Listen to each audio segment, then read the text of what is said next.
அன்பான மாதா தொலைக்காட்சி நேயர்களுக்கு வணக்கம். இன்றைய நிகழ்ச்சியில் ஒரு பழம் பற்றி பார்க்கலாம். அதாவது சிறு பூனைக்காளி பழம். இது கிராமத்தில் அநேக பேருக்கு தெரிஞ்சிருக்கும், சிலருக்கு தெரியாமல் இருக்கலாம். இது கொடி மாதுளை அப்படின்னு இதுக்கு வேறொரு பெயர் உண்டு. அப்புறம் பார்த்தீங்கன்னா முப்பரிச வள்ளி அப்படின்னு ஒரு பெயர் உண்டு. ஆக மொத்தம் சிறு பூனைக்காளி கொடி. இது கொடி வகையை சார்ந்தது. இந்த இலை பார்த்தோன்னா நம்மளை பூனையோட கால் இருக்கு இல்லையா, அது ஒத்து இருக்கும்.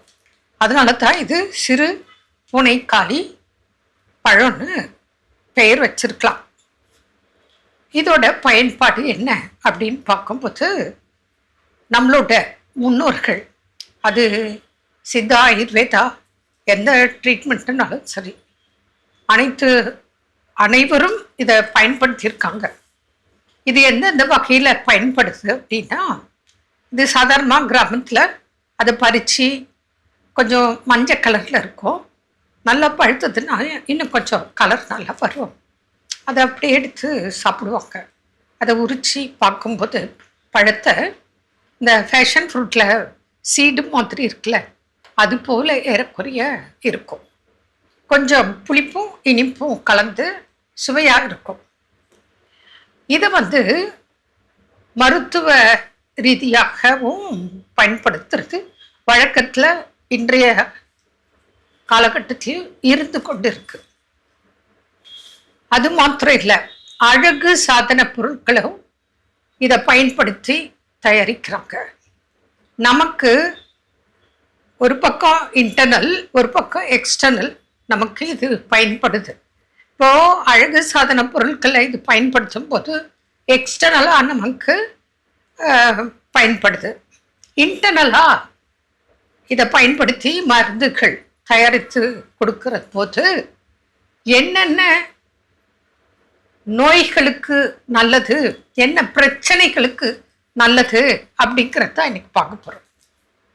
பொதுவாக நரம்பு மண்டலம் நன்றாக செயல்பட இந்த சிறு பூனைக்காளி பழம் நமக்கு மிகவும் பயனுள்ளதாக இருக்கு. இது மாத்திரம் இல்லை, ஆஸ்மா நோயாளிகளுக்கு அது சின்ன குழந்தையா இருந்தாலும் சரி, வயதானவங்களாக இருந்தாலும் சரி, அப்போ ஆஸ்மாக்கு நல்லது. அப்போ சுவாச பிரச்சனை, நுரையீரல் சம்பந்தமான பிரச்சனைகள், அது அலர்ஜி, ஆஸ்மா, ஈஸ்னோஃபிலியா, வீசிங், இந்த உபாதைகள் உள்ளவர்களும் இதை சாப்பிடலாம். மேலும் நல்ல டைஜஷன் ஆகக்கூடிய, செரிமான தன்மை பண்ணக்கூடிய ஒரு பொருளாக இது பயன்படுது. மலச்சிக்கல் இல்லாமல் பார்த்து கொள்ளவும் இது பழம் பயன்படுது. மேலும் கல்லீரல் ஆரோக்கியத்துக்கு இது அவசியமாக தேவை.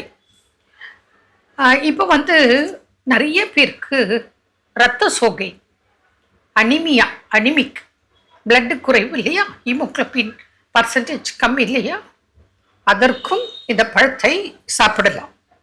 மேலும் இது நோய் கிருமிகளை, பாக்டீரியாக்கள், தேவையில்லாத நோய் கிருமிகள், பாக்டீரியாக்களை தடுக்கும் வல்லமை இதுக்கு உண்டு. நன்மை செய்யும் பாக்டீரியாக்கள் இருக்கு, தீமை செய்யும் பாக்டீரியாக்கள் இருக்கு. இது அந்த தீமை செய்யறதெல்லாம் கிளீன் பண்றதுக்கு மிகவும் ஏற்றதாக நமக்கு பயன்படுகிறது. அதாவது நோய் எதிர்ப்பு சக்தியை அதிகரிக்க இதை நம்ம பயன்படுத்தலாம். வயிற்றுப்போக்கு மற்றும் கல்லீரல் பிரச்சனைக்கு இது நல்லது. இப்போ சிலருக்கெல்லாம் அது குழந்தையா இருக்கலாம், பெரியவங்களா இருக்கலாம், அடிக்கடி வயிற்றுப்போக்கு ஏற்படும்.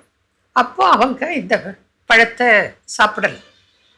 இதெல்லாம் ஏன் சொல்கிறோம் அப்படின்னா, இதெல்லாம் மருத்துவ ரீதியாக பயன்படுத்தி சிகிச்சை கொடுத்து அனுபவ ரீதியாக பல ஆயிரம் ஆண்டுகளாக பழக்கத்தில் இருக்கு இதெல்லாம்.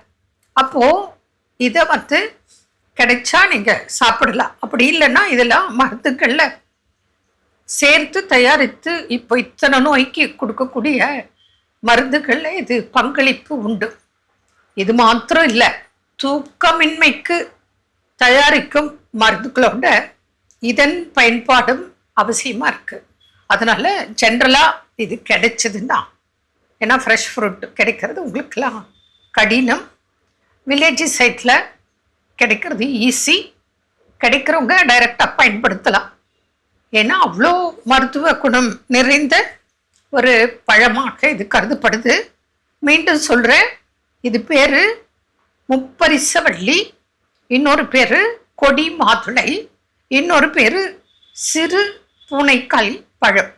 ஏன்னா நிறைய பேர் நீங்கள் என்ன பண்ணுறீங்க, ப்ரோக்ராம் பார்த்துட்டு நீங்கள் ஏதோ சொன்னீங்க எங்களுக்கு தெரியலன்றீங்க. நம்ம மாதா தொலைக்காட்சியில் டெய்லி காலையில் மாலையில் வருது. தயவு செய்து நோட் புக் எடுத்து நோட் பண்ணிக்கோங்க.